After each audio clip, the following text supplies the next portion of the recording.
So transition into, let's talk about ministry leaders and, well, what do you expect? What do you expect when organizations bend values, right? What happens when they kind of twist their views a little bit? Obviously going on with this theme of knowing what your purpose is and knowing what your call and your assignment is, knowing what your values are. We need to know these things to be effective leaders and to make the right decisions as leaders. And there was this story of a Methodist church in Texas, quite a large Methodist church in Texas, that recently was one of many that seemed to be leaving the United Methodist Church and going off and being an independent Methodist church.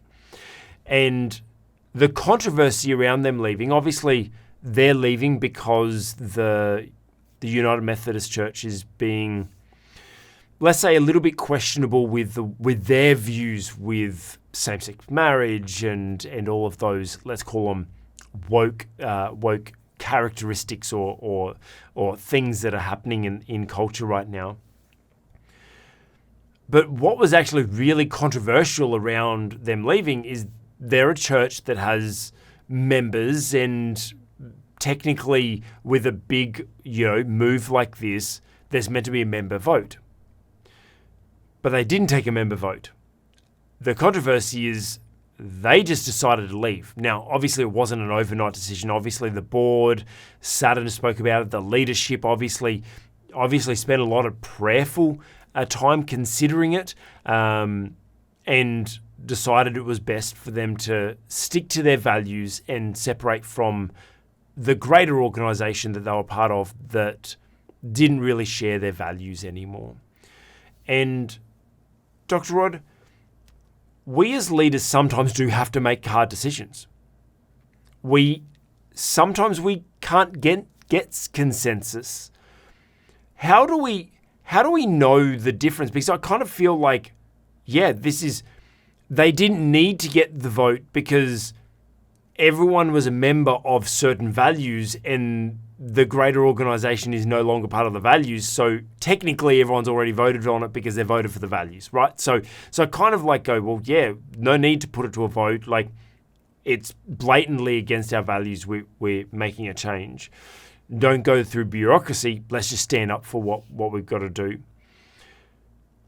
But there's sometimes that we shouldn't do things by ourselves as leaders. How do we know the right time to make a decision by ourselves, or when I say by ourselves, with our small group rather than taking a larger vote, versus this is something that we should get general consensus on? As a general rule, yep, the leader takes decisions without reference to many other people in a crisis or when there's a catastrophe. Now, that could be a natural disaster like a flood, a fire, or earthquake, or something like that. But it could also be a sudden crisis brought on by, let's say, a decision which is made by the peak body that may relate to an important doctrinal position which is held generally by the people who make up the congregations and so on. Generally speaking, though, a leader would make decisions that are not critically urgent because of the circumstances by harvesting the input of as many people as possible. Yeah, I think those are the general principles. Now, the UMC, the United Methodist Church in the United States, and look, one of the, people need to know this. You and I do a bit of research, of course, before we record these. Quite a bit of research, I might add. Yep. Before we record these sessions, and I did some research on UMC. I'm not an expert on it, but my understanding is that as a grouping, as a denomination, though, they are related what they call connectionally. Now, what that means is that there's no sophisticated, detailed body of policy to which every church congregation signs up to. So it's as it were a voluntary group. People belong to it. Churches belong to it because they decide that they want to belong to it. That's the difference between a connectional system and a more formal congregational system, where there's a much higher degree of centralization of power, decision-making authority, particularly authority to make statements about doctrine and theology, and so on. But on the other hand, and look, I have to say, I haven't been able to follow this up in as much detail as I would like to. My understanding of their doctrine of the people within the church, it's based on 1 Peter 2:9, in which we're declared, us believers in Jesus, we're declared to be a royal priesthood. Yeah. And this leads to what's called congregational governance. And here in Australia, for example, it's practiced by the Baptist, what we call the Baptist Union, right? And so there's a lot of voting of congregations. It's practiced as well in Presbyterian churches, I know, and probably some others that I'm not aware of at this point. The idea is that as Christians, as priests, we all hear from God. Yeah. And therefore, particularly when a major decision like this is being made, our theology tells us that we should take a vote, because the Holy Spirit is going to move individuals such that the outcome of that process is the right decision in the Lord and is the right decision for that congregation. So on the one hand, I understand why the leadership of this particular church would want to leave the UMC, because what they are seeing is that there is a general agreement doctrinally that goes counter to the classical or historical understanding of the biblical teaching on human sexuality and other things. Yeah. So I certainly understand. Now, in my own denominational framework, yes, there'd be no issue, because we don't understand the doctrine of the royal priesthood in the same way. And as a senior pastor, I could make the decision to withdraw from my particular denominational framework, and I could go independent if I wanted to, because my church owns all the property, not the denomination, and so on and so forth. So different denominations have different ways. My reading of it actually is that in terms of the theology which tends to be adopted by the Methodist churches, is that they actually should have taken a vote within the congregation. But it may be that the leadership saw this as something which was so urgent that they needed to take the action that they did. So yeah, it's a bit mixed up. My own view, I don't hold to that doctrine of congregational governance. Yeah. Because frankly, I just don't think everybody does hear from God. Yes, we're declared to be a royal priesthood. That doesn't mean we act as priests. Yeah. And I think one of the reasons why we have leadership in churches, they're the ones we do have confidence in as a congregation, that they do hear from the Lord, and they do, as it were, carry out their priestly obligations in an honourable, ethical, in a manner with integrity, and that we can trust them to do that.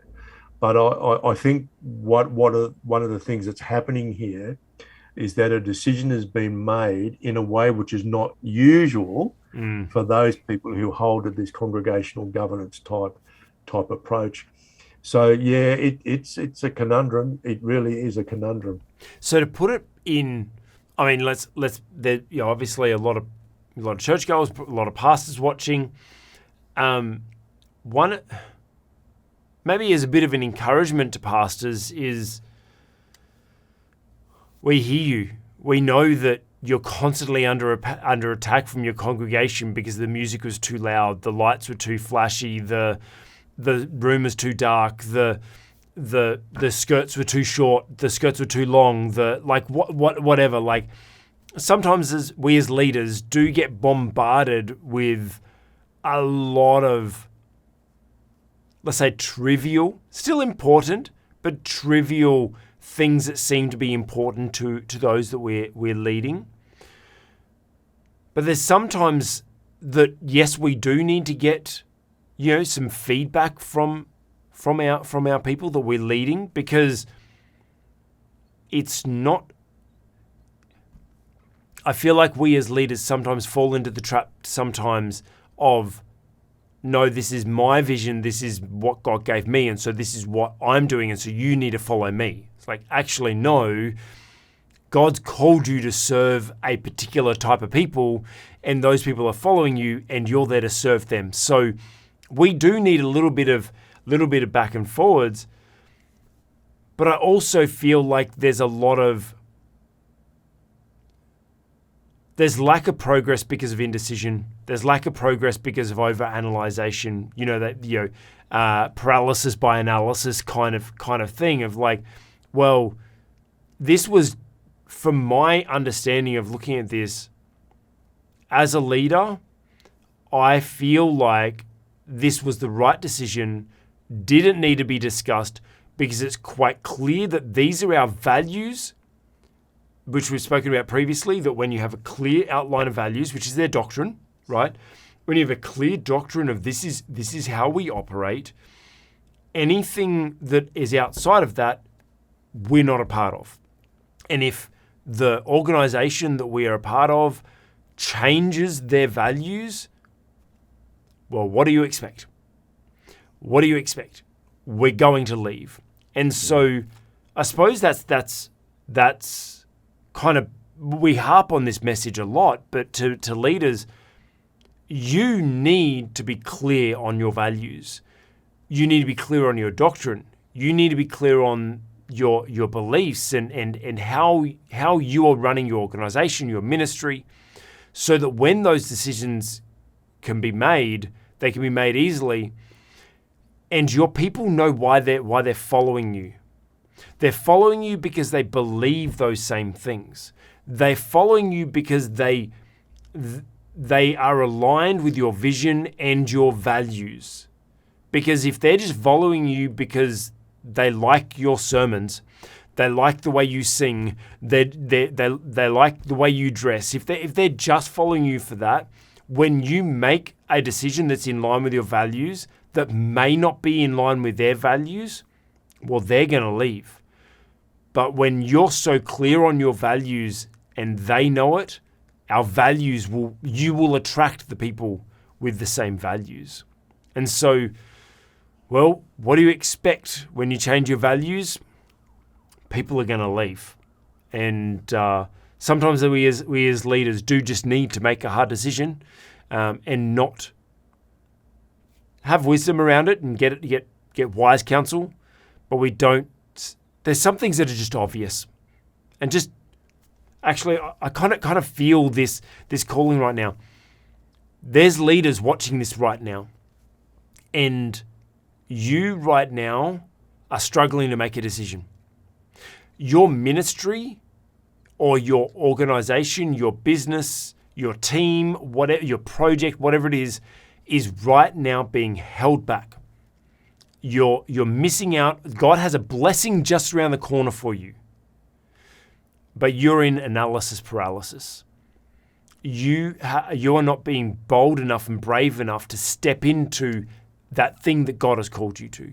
You're not so aligned with your values and knowing that there's something that you're doing or something that you're aligned with that are outside of your values that you need to make a decision that go, I'm not doing that anymore and I'm going this way. And I guarantee you, when you stand up for your values, God will be with you. When you step out into what God's called you to, God will be with you. When you make those hard decisions, God will be with you. He promised His Holy Spirit to be with you. He promised you His Holy Spirit to comfort you, to counsel you, to guide you. He's calling you to something. And I know there's some of you watching right now that are challenged by something, aligned with something that aren't quite aligned with your values. Know your values, make a decision, and make a move. Hey, you've just watched an excerpt from the On the Cubed Leadership Podcast. If you'd like to watch the full episode, click the link. And hey, we would love it if you would consider subscribing to watch more faith-based leadership content.